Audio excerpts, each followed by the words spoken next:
ante todo, mil gracias, muchísimas gracias a la princesa Nora Liechtenstein por invitarme, a doña Fátima Guzmán Tordesillas, al doctor Francisco Ferrer Navarrete y al doctor Javier Quintero Gutiérrez del Álamo por invitarme a este magno evento. De verdad me siento muy honrada. Como madre de personas con trastorno por déficit de atención, me costó mucho trabajo educar a mis hijos, me costó muchísimo trabajo sacarlos adelante y sobre todo me enfrenté a un mundo que no comprendía el TDA y eso es muy difícil. Vaya, cuando uno recibe un diagnóstico por déficit de atención, la verdad es que uno no se imagina que es como una bolita de nieve que va a crecer, va a crecer, va a crecer y además se va a complicar. Entonces, las respuestas o las preguntas que yo pienso resolver en esta conferencia es si es necesaria una fundación como la nuestra, o sea, como la que tenemos en México, por qué hace falta un proyecto ecológico, sistémico y multimodal para dar respuesta a las familias y a las personas que sufren TDA, y por qué esta respuesta previene adicciones y conductas antisociales que pueden llevar a los que sufren TDA a la cárcel. En realidad es, como les digo, muy, muy complejo. Pues bien, la Fundación Federico Hot queda fundada en el año 2000, oficialmente como una asociación no lucrativa. Desde el 2003, su causa principal nace de la iniciativa de mejorar la vida de quien padece TDA. Así nuestra misión pues será servir, apoyar y capacidad a la sociedad para desarrollar una línea de atención para el déficit de atención y hiperactividad desde una perspectiva científica y sistémica, es decir, nosotros nos basamos solamente en lo que dice la ciencia médica y las ciencias neuropsicológicas. Y nuestra visión, pues empezamos con esta visión hace 13 años, no ha cambiado, sí hemos logrado el objetivo que nos presenta. Aquí es una diapositiva en chino, no sé por qué pasó aquí, pero vaya, lo que queremos decir es que en nuestra posición efectivamente pensamos que el déficit de atención y hiperactividad es un trastorno neurobiológico que tiene 3 presentaciones. En niños inatentos, hiperactivos impulsivos, o niños inatentos, hiperactivos e impulsivos. Y eso es lo que decía esa filmina, pero las demás sí están bien. Bueno, el impacto social. ¿Qué pasa cuando mi mamá me dicen, tienes un hijo con problemas de atención? Bueno, pues uno se imagina, pues pon atención. Inmediatamente se remite uno a la voluntad y resulta que no tiene nada de voluntario, que es una condición a nivel cerebral, neurobiológica, es decir, que hay neurotransmisores comprometidos con esto, pero uno, si no está metido en el ámbito de psicología o en el ámbito de la psiquiatría, pues uno no entiende nada. Empiezan a explicarle a uno, pero uno es difícil entender al principio de qué se trata. Primero, como papá, ya llego desesperado. Como papá me siento culpable porque la sociedad es muy sencillita de explicar las cosas. Si hay un huevo, pues ¿de quién tiene la culpa, el huevo o la gallina? Y así va. Es una visión bien lineal del problema y eso afecta muchísimo a las familias porque discrimina y estigmatiza. Es decir, si yo tengo un niño en la escuela que se porta mal, ¿qué va a pasar con ese niño? Pues no lo van a invitar a las primeras comuniones, a las fiestas, porque resulta que un huevo podrido puede podrir a los demás. Y así se les ve a estos niños. Y luego resulta que si se porta mal, segurito sus papás no se llevan, ve tú a saber que vea en la casa. Y esta pelotita empieza a crecer desde la discriminación y desde luego uno ayuda a ello. ¿Cómo ayuda a ello? Fulano, ¿trajiste la tarea? Sí, mamá, ¿cómo no? Si uno ya es hábil como mamá y ve que no va a traer la tarea del niño, ¿qué hace uno? Revisa con otra mamá si la tarea viene completa. Nunca viene completa. Yo le hablaba a diario y una mamá haber pensado, esta mujer es tonta o se hace, porque no escribía la tarea correctamente mi hijo. Decirle a los maestros, por favor, dile que escriba la tarea, supervisa que la haya escrito. Discúlpeme, a la edad de su hijo ya la tiene que escribir. El problema es que él tiene déficit de atención, pero los maestros tampoco comprenden qué es eso. Y les exigen a los niños dar respuestas que no están ellos dar. Yo les decía y les ponía de ejemplo, mira, lo que tú haces con mi hijo es como si tú le dijeras a un niño que usa silla de ruedas que se meta a la clase de deportes y corra 100 metros. No está en él correrlas, entonces tú no se lo exiges porque lo estás viendo. El problema del TDA es que sí se siente, pero no se ve.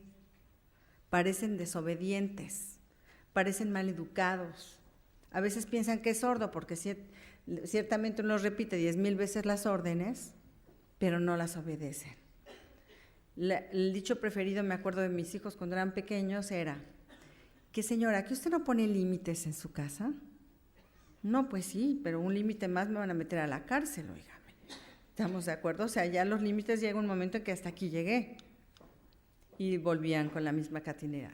Pero hay que poner límites. Es que sí pongo límites, pero estos niños no comprenden de límites. La familia inmediata, ¿qué hace? Seguramente que los hijos están así porque ustedes se pelean. En matrimonio, ¿qué pasa? Resulta que tú consientes mucho. No, tú eres muy exigente. Y empiezan las discusiones matrimoniales de un problema que nadie comprende, ni la familia inmediata, ni el matrimonio, ni el mismo niño. Lo que sí crea es mucha culpa, porque finalmente la responsable de los hijos pues somos los padres. Y todo lo que hemos hecho hasta el momento de ser diagnosticados no es suficiente. Ese sentimiento es terrible, pero terrible. Van creciendo y los van expulsando a las escuelas. Mis hijos en promedio fueron a escuelas 6 una y 6 otra, hasta que a la segunda mejor la saqué y la eduqué yo, y salió muy bien. Pero teníamos que entender qué tenía. Habría que medicar, y luego el medicamento uno ni lo acaba de comprender, da miedo. Hay una falta de información tremenda.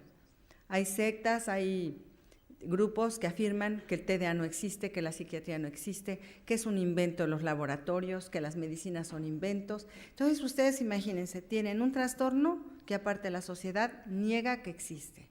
Imagínense el sentimiento de las familias vivir así, es terrible, ¿no?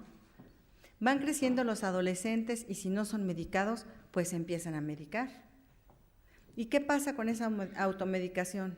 Pues para poner atención me fumo un cigarro, porque la nicotina es un estimulante que me hace poner atención. Luego si nací inseguro porque toda la vida me dijeron: ay fulano, tú siempre perdiste el suéter, ay fulano, tú nunca traes la tarea. En el tú nunca y tú no haces, se va destruyendo la autoestima y se destruye cuando son muy pequeños. Y cuando llegan a la adolescencia llega ese niño inseguro que se cierra en internet y desde ahí hace todo, o las niñas empiezan a comer o a tener problemas de alimentación. Y si yo quiero relacionarme con una chica que me gusta, pues una copita de alcohol me va a dar valor. ¿Qué pasa con una genética tipo TDA? Pues al rato me puedo volver alcohólico.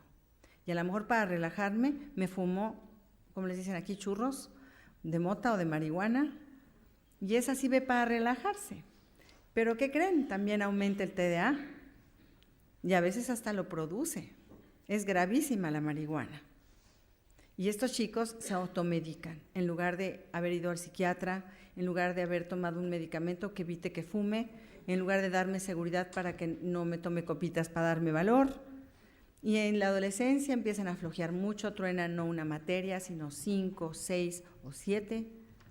Y en México, cuando están en las escuelas públicas, los cambian al horario de la tarde donde la problemática se aumenta. ¿Y qué pasa ahí?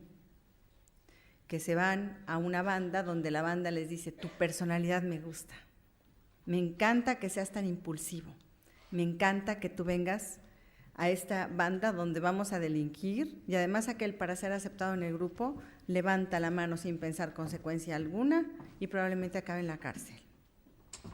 O en la cárcel en el futuro. La doctora Fergier-Trotsky, que estudia a personas en cárceles de alta seguridad, afirma que los niños de 13 años que son metidos a las bandas desde esa edad no son rescatables, se pierden de por vida. Llama la atención que en México, en los adultos, el 35% de los presos tiene trastorno por déficit de atención. ¿Qué pasa cuando somos adultos? Los papás que son impulsivos, hiperkinéticos, cambian de esposa como de ropa interior, son muy mujeriegos. También no duran en el trabajo. A lo mejor están más preparados que otros en su trabajo, pero resulta que suben a otro al puesto porque él no es muy organizado. Entonces vemos que en la edad adulta también hay muchísimo fracaso. Lo peor, ir a la cárcel. Lo mejor son vidas destruidas, matrimonios varios, hijos varios. De las consecuencias no deseadas en mujeres, embarazos no deseados desde muy chicas. Una mamá con déficit de atención en México la deja el marido porque está loca, porque mira, tus hijos están igual que tú no sabes educar, mira el desorden de la casa. Luego las dejan, tienen que trabajar con niños con déficit de atención y ellas lo tienen. Y ahí, como bola de nieve, nos crece el problema. Entonces, prejuicios, personas con TDA que son más vulnerables a que les pasen cosas malas en la vida. O sea, si su medio está mal, pues la opción que van a tomar no es buena. Sabemos de personas que son muy exitosas en el TDA, pero tuvieron que tener un medio donde las opciones que tomaran sin pesar consecuencias iban a ser buenas de todas maneras. Y a veces ese ser impulsivo, ese tomar la decisión en el momento adecuado, hacen que sean millonarios, ¿no? Así tenemos a un Bill Gates que por ahí anda, ¿no? Y así hay varios, pero tienen que estar en ese medio donde la oportunidad buena se da. Entonces, ¿qué hacer con el resto de las personas donde las oportunidades no son iguales? Donde los padres no están tan educados y el medio puede ser muy malo, sin tener TDA. Imagínense los que tienen TDA y no miden consecuencias. Pues muy mal. ¿Con qué nos enfrentamos? México cuenta con 32 millones de niños entre 5 y 16 años. Tenemos, según mi investigación, 6.7% de prevalencia. Según la OMS, son del 5 a 6%. ¿Cuántos doctores tenemos? 180 neuropediatras para todo el país y 225 paidopsiquiatras para todo el país. Están más repartidos y no todos están en todos los estados. Cuando a mí me llegaban estas personas a decir es que se sobremedica a los niños con TDA, les dije, pues eso es en Estados Unidos, porque en México ni siquiera hay médicos que receten. La mayoría de los niños con TDA no está siendo atendida. Y no nada más porque no haya suficientes psiquiatras, porque nadie sabe del TDA. Llegan a hospitales a urgencias a cada rato porque están descalabrados, hicieron barbaridades, y nadie les pregunta, a ver, niño, ¿por qué te rompes tanto? O sea, ya llegaste muy seguido aquí a urgencias a coserte la cabeza y la mano y todo lo que se accidentaron, porque los maestros llegaron a su clase y los trataron como niños mal portados, mal educados, y nadie dijo nada. O sea, toda la sociedad hay una falta de información que nos lleva como pelota de nieve a tener adultos muy frustrados. Entonces, ¿qué hace falta para resolver esto? Un cuello de botella donde yo tengo mucha gente con TDA y muy pocos médicos, a donde la mayoría de la sociedad está mal informada. Pues tengo que tener un modelo ecológico, o sea, un modelo que vea la totalidad del problema, que actúe de manera sistémica, ahorita lo explico más profundamente, y multimodal. El TDA tiene que ser abordado de muchos modos. No es suficiente la sola pastilla, porque la pastilla no educa, ¿estamos de acuerdo? Aparte hay que saber educarlos, no nada más en casa, sino en la escuela. ¿Por qué? Porque el maestro que no sabe abarcar a un niño con TDA le va a interrumpir su clase, la va a interrumpir y va a hacer que sus metas no lleguen a el objetivo planeado. Y el niño entonces va a acabar ganando una clase que estaba muy bien planeada y que el maestro no va a saber cómo manejar a un TDA o ciertos otros síndromes. Pues así, entonces, desarrollamos 4 líneas de acción. Primero los GADAS, que son los grupos de apoyo para padres de familia. Luego los ECADAS, que son la educación y capacitación para el manejo del TDA de manera profesional. Luego las RADAS, que son las relaciones aplicadas al déficit de atención y hiperactividad, es decir, si yo quiero ayudarme a resolver este cuello de botella con tan pocos médicos, necesito tener relaciones con otras instituciones que me ayuden, desde otros hospitales, otros médicos internacionales o nacionales, así como laboratorios médicos y de imagen y ultrasonidos y cosas por el estilo. Y luego las YADAS, o sea, la investigación aplicada al déficit de atención e hiperactividad. Si yo quiero manejarme de manera correcta, tengo que saber que si por donde estoy caminando es lo correcto. Por lo tanto, tengo que medir todo el impacto social que estoy causando en lo que yo me propuse hacer. Así entonces, los GADAS son grupos de apoyo de padres. ¿Cómo los juntamos cuál es la misión de este grupo de apoyo? En definitiva, es un espacio de encuentro donde los padres buscan mejorarse a sí mismos y mejorar a sus familias. ¿Cómo los invito? Primero se les da una plática informativa. De la plática informativa se les da un primer curso que se llama de pe a pa, que hagan de cuenta que es el ABC de cómo educar y cómo observar el medicamento. Si tenemos pocos médicos, un padre eficientemente capacitado en la formación de sus hijos y en la observación del medicamento, ya no llega a llorarle al psiquiatra, llega a reportar adecuadamente para que el psiquiatra pues haga los ajustes necesarios al medicamento, continúe con la misma prescripción. Y yo ya sé qué tengo que hacer, puesto que estoy capacitándome para educar a mis hijos. Vaya, sería como la psicoeducación. ¿Por qué? Porque aquí estamos tratando de eliminar gastos.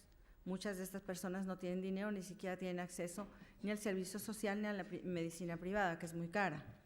Entonces, preparar a los padres me hace que en casa empiecen a funcionar eficazmente, a dejar la violencia, a castigar sin golpes, a saber poner límites, a hablar en positivo, porque muchos de los TDA, si yo les digo no, van a hacer todo lo contrario. ¿Estamos de acuerdo?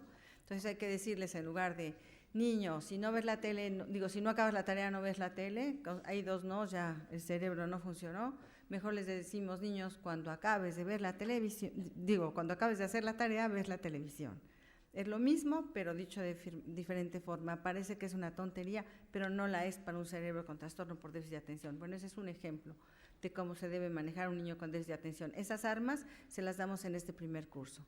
Y luego, si el padre lo opina necesario y él quiere participar de grupos de apoyo, los grupos de apoyo no son de apoyo psicológico, son grupos autodirigibles que por ellos que les damos ciertos temas que aprendan, inclusive autoestima, relaciones familiares, relaciones con el esposo, las obligaciones de los esposos. Vaya, tratamos de abarcar todos los problemas de familia en orden, de que se acaben discusiones, que se propongan hacer una educación organizada en metas a corto, mediano y largo plazo.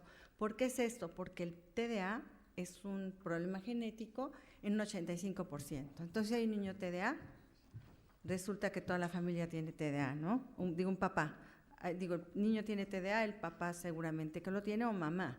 Y cuando eso sucede, ¿qué tenemos que hacer? Organizar y estructurar a toda la familia, no nada más al chico que lo está padeciendo. Yo, adulto, mamá o papá de TDA, tengo que organizar mi casa de tal manera que el hijo TDA salga adelante. ¿Esto por qué se debe? Si el niño TDA no tiene estructura en su cerebro, ¿quién se la tiene que dar? Pues mamá y papá. Y se la tenemos que dar de fuera porque adentro no existe. Y para hacer eso yo tengo que ser muy organizado, aunque tenga TDA. ¿Eso cómo se logra? Pues en un grupo de apoyo donde supervisen las tareas. Normalmente se llevan a casa, hoy voy a sentar a mi hijo en la mesa y no se va a parar, 17 veces antes de que da una cuchara de sopa, y le da una vuelta a la mesa, ¿no? Y da una cuchara de sopa y una vuelta a la mesa. Con esas metas pequeñas se revisan en grupo, se dan tips de educación, de ver cómo lo mejor logro, se vuelve divertido.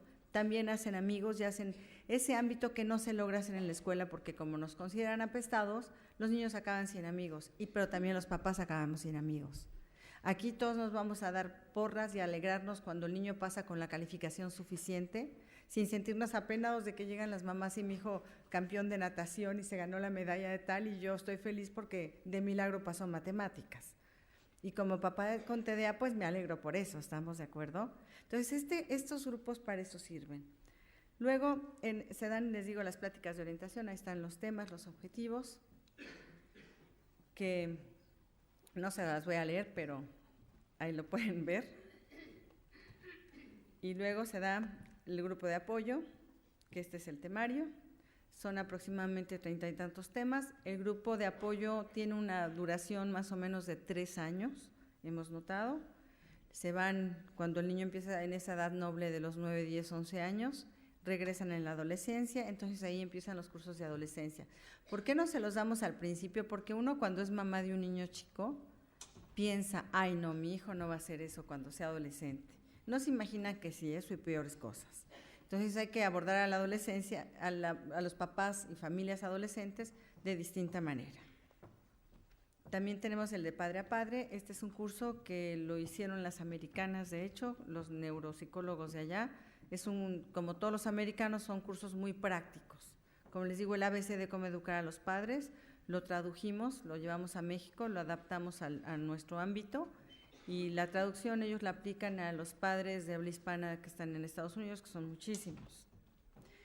Y esta capacitación para padres es una capacitación extra de ya estoy en grupo de apoyo, ya tomé el PAPA, ya me dieron la plática de iniciación, pero yo me quiero seguir formando y quiero seguir actualizándome en los temas del déficit de atención, en qué es lo nuevo, qué es lo que sirve, si los alimentos o las dietas funcionan, si la cuestión de ciertos tratamientos que no son precisamente psiquiátricos, sino que son alternativos pueden servir o no, de que llegan, oye, y la equinoterapia sirve y la delfinoterapia sirve.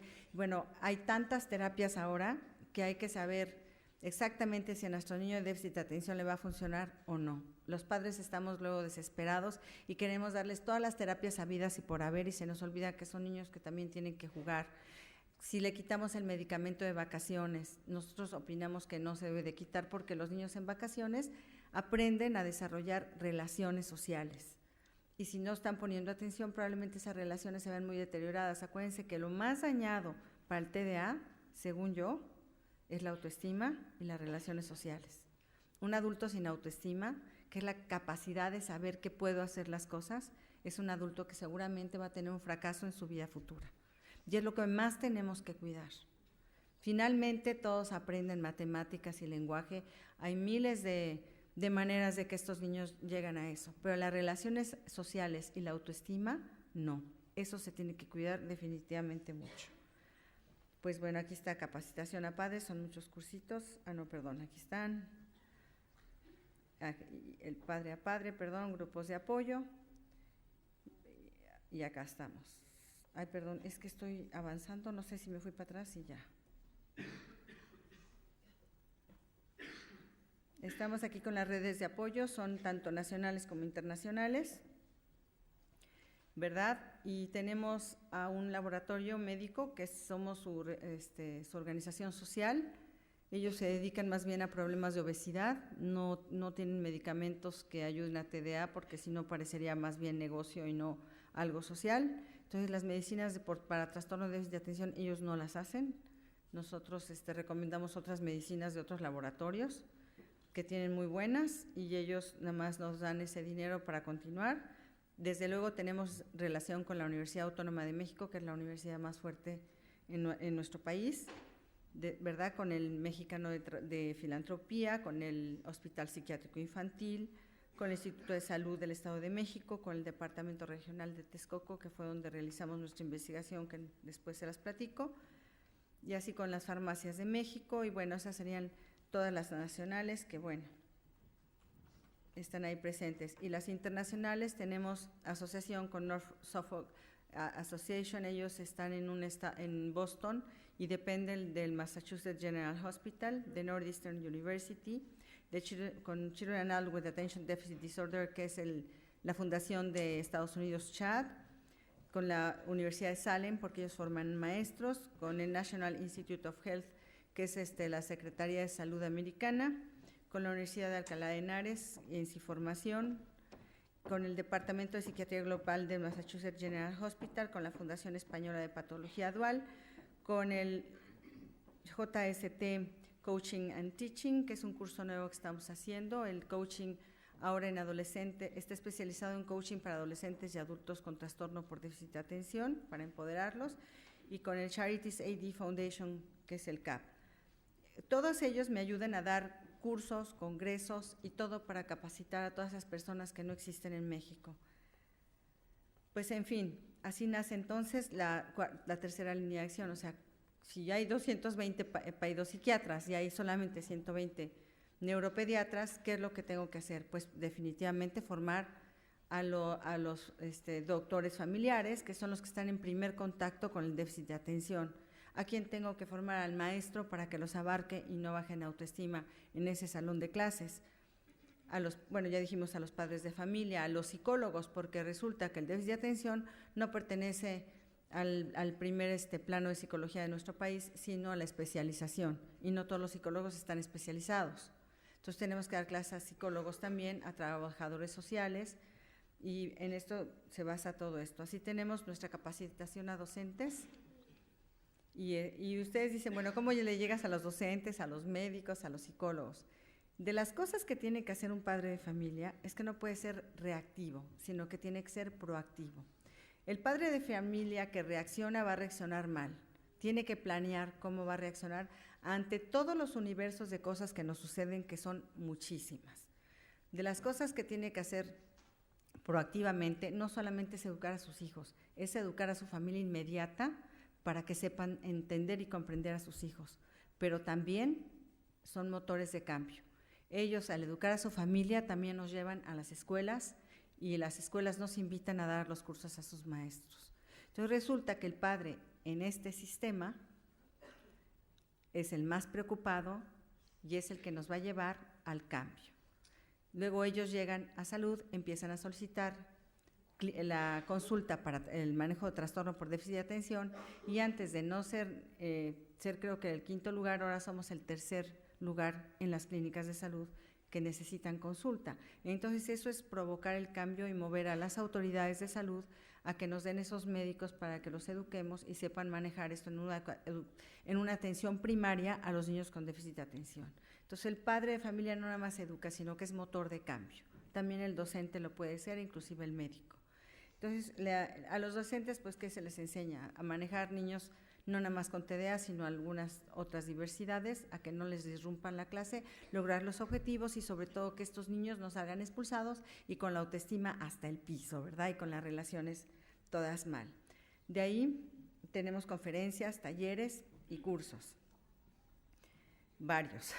Todo el año hacemos muchísimos cursos para los docentes y también capacitamos psicólogos. Como les digo, los psicólogos no lo tienen inmediato, sino que lo tienen en especialización o solamente que sean neuropsicólogos. Entonces lo damos sobre todo el psicólogo escolar, que se dedica a muchas cosas, pero no precisamente sabe detectar el TDA. Cuando un maestro aprende a manejar su salón de clases, lo primero que hace es detectar a los niños. Cuando esos niños son detectados, son canalizados al doctor. ¿Por qué tenemos que hacer esto? Porque esto previene que un chico sea detectado en la adolescencia, que es cuando ya llegó con un problema de adicciones. O sea, un niño detectado a tiempo, vamos a evitar esa bola de nieve que nos va a llevar a problemas mucho más graves que lo que puede significar un medicamento. Un medicamento, metilfenidato, tomoxetina, hace mucho menos daño que un antidiarreico. Cuando yo le digo eso a los papás, se tranquilizan muchísimo. El antidiarreico pues, se va al sistema nervioso central, o sea, no es tan fácil estarse tomando esas medicinas. Sin embargo, esos no dan miedo, pero dan miedo las medicinas psiquiátricas, cuando son mucho más tranquilas que esas medicinas. Entonces, son de las cosas que hay que enseñar a los psicólogos, a los maestros, porque muchos psicólogos pretenden quitar el TDA con terapias. O sea, las terapias están así como de moda todas, pero no, el problema es un síndrome neurobiológico y como tal se tiene que tratar. No es un problema de trauma, etcétera, o emocional. Es un problema que necesita esa química, por lo tanto al psicólogo también hay que enseñarle eso. Al maestro tiene que entender por qué es medicado esa criatura. Y porque a veces los niños muy chiquitos siguen usando el Ritalin, que no dura tanto y hay que dárselos 2 veces al día por lo menos o 3. Entonces la educación a psicólogos va por ese lado de la neuropsicología, para saberlos diagnosticar y tratar, a los maestros también para prevenir y mandarlos si se puede a los 5 años. Si yo tengo 30 niños, son 30 comparativos, inmediatamente voy a detectar al que tiene déficit de atención, pero sobre todo a las mujercitas, aquellas que calladitas se ven más bonitas, que están en un rincón, pero que tienen el problema de atención. Y no se notan porque son muy monas, son muy hábiles para esconderse, porque saben que no pueden hacer las cosas. Pero un maestro se da cuenta que esa niña calladita, bonita, pues le está sacando 5 en los exámenes y que no está dando 1. Y ella tiene que reportar eso, no dando un diagnóstico a los padres definitivamente, pero sí se trata de sospechar que se puede tratar de un déficit de atención y recomendar pues llevarle a evaluar, ¿verdad? Y los psicólogos pues nos van a ayudar. Y desde luego la capacitación a médicos. ¿Por qué? Porque en México no tenemos suficientes psiquiatras ni neuropediatras, que serían la especialidad que puede diagnosticar a estas criaturas. Entonces, ¿qué hacemos? Lo bajamos de nivel de atención y ahí vamos caminando lento, pero ahí vamos. En fin, también contamos con un campus virtual. De todos los estados que tenemos, hay grupos de apoyo de padres que se llevan a cabo por el campus virtual.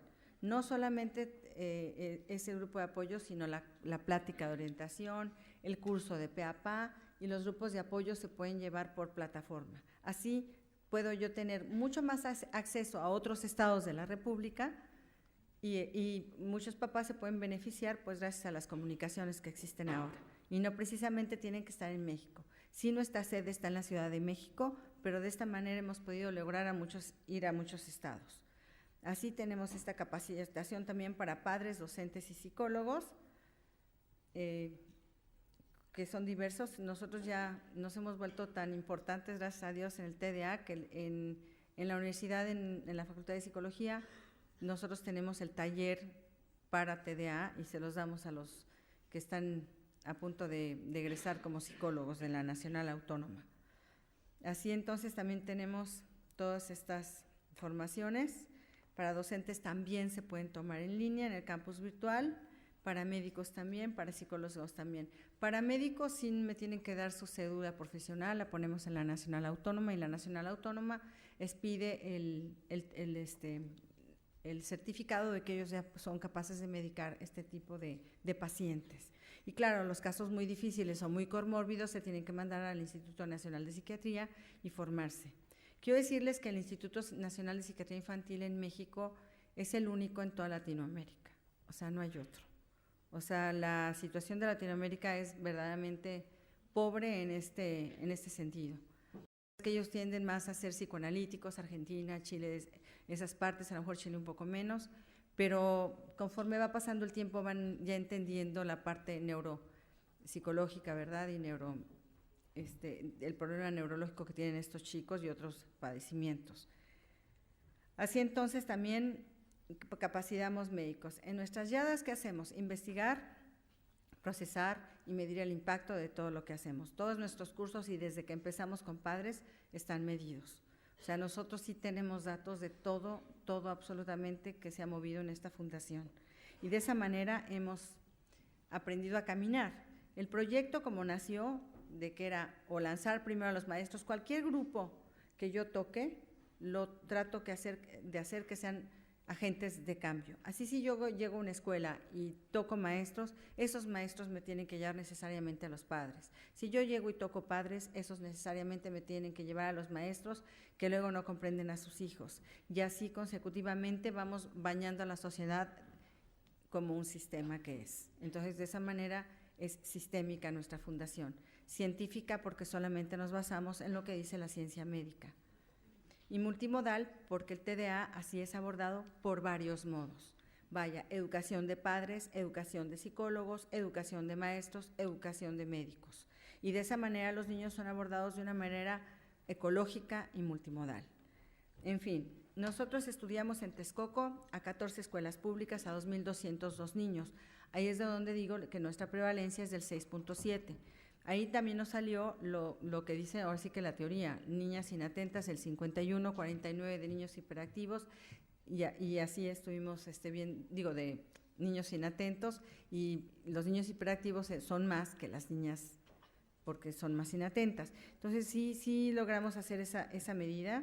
Aquí implantamos nuestro proyecto, volvimos agentes de cambios a los padres, sobre todo a los maestros, inclusive padres, porque esto es un estado donde hay gente campesina, gente más pobre, gente sin recursos, gente con recursos. Vaya, era una muestra representativa de nuestro país, y sí, en las zonas bajas y de pocos recursos, pues hay mucha más violencia, sobre todo si hay déficit de atención, hay más alcoholismo, y los papás tendían más a golpear. Entonces, muchos de esos padres ingresaron a los grupos de apoyo, y si bien toda la violencia no se quitó, mejoró muchísimo, pero sobre todo mejoró la calidad de vida de los niños con déficit de atención, porque estos niños ya fueron abordados de manera diferente y no como el niño malo que te portaste mal y de ahora te castigamos, y los castigos ya sabemos que tampoco funcionan. Y así hicimos esa investigación. Tenemos publicaciones también.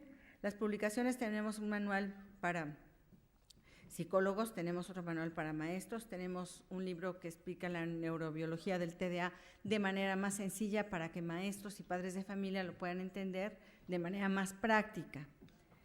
Con estos libros nosotros también ayudamos a la fundación. Tenemos el manual para médicos, tenemos un libro que está hecho por mí y por otras madres de familia que tienen hijos con TDA, cómo surge mi fundación y cómo las madres de familia se han beneficiado en la fundación con este sistema.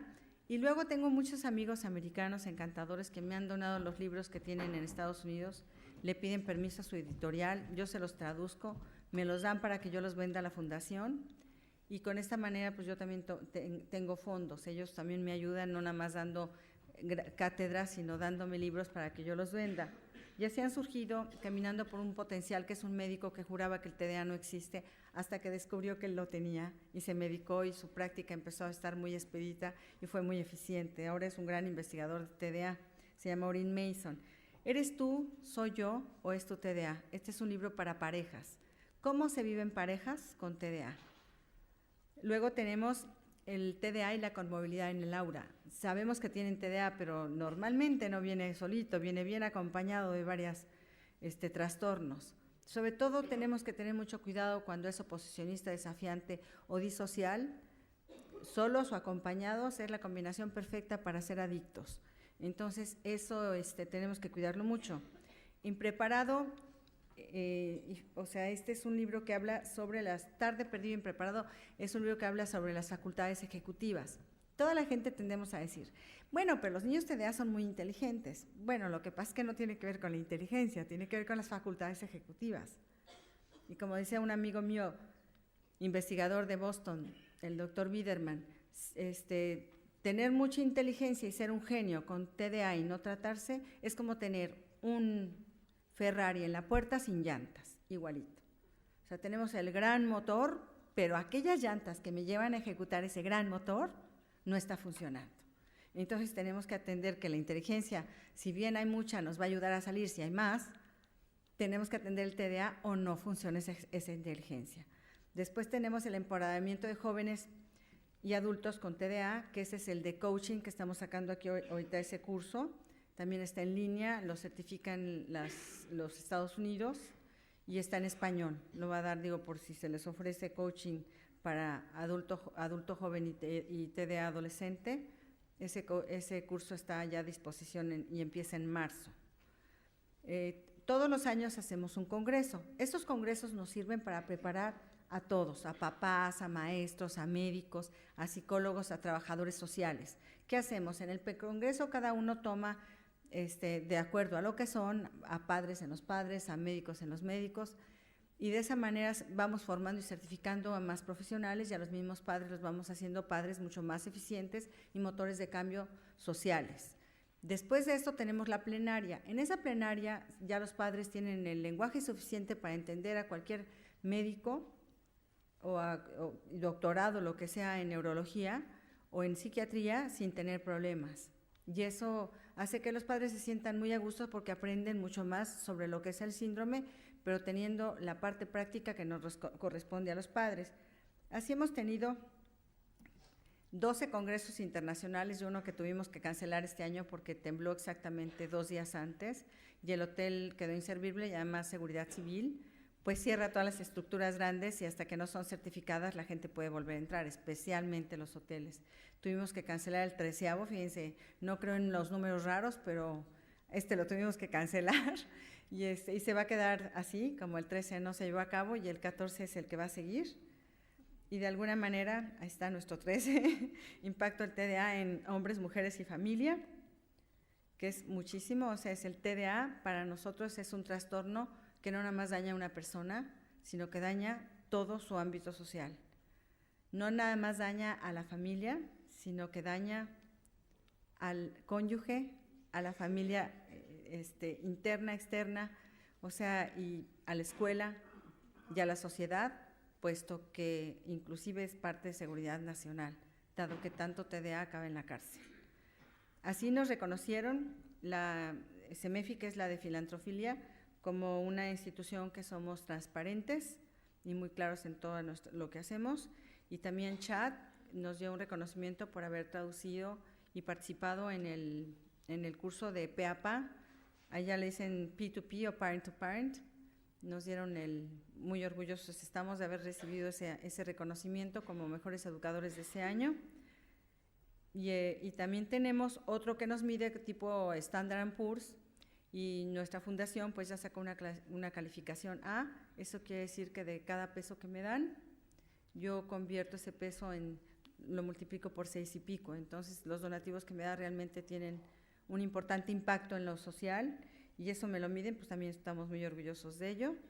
Nuestros resultados hasta la fecha, llevamos a 52.380 padres, no, 330 padres, perdón, no veo, 16.223 docentes, 7.380 psicólogos y 2.358 médicos. Estamos muy orgullosos de ellos, eso se ha logrado en 14 años. Y en fin, en total son 78.179 personas en 21 estados de la República. Como les digo, no tengo que estar a veces presente físicamente, sino logramos por los medios, y eso me ayuda muchísimo a manejar todo esto de TDA. Y de esa manera, pues les digo que la Fundación sí se ha hecho necesaria, porque antes la Seguridad Social no abarcaba el TDA, ahora ya la abarca, ya la medica. Ahora ya tenemos clínicas de salud de acceso para gente pobre, porque son los que más les va a afectar el TDA, y tenemos informadas sobre todo a esas personas. La gente con más recursos, tanto de educación como económicos, tiene más probabilidades de salir adelante. Vaya, un niño cuando cae en algodones probablemente salga bien. Un niño cuando cae en piedras, pues se va a pegar.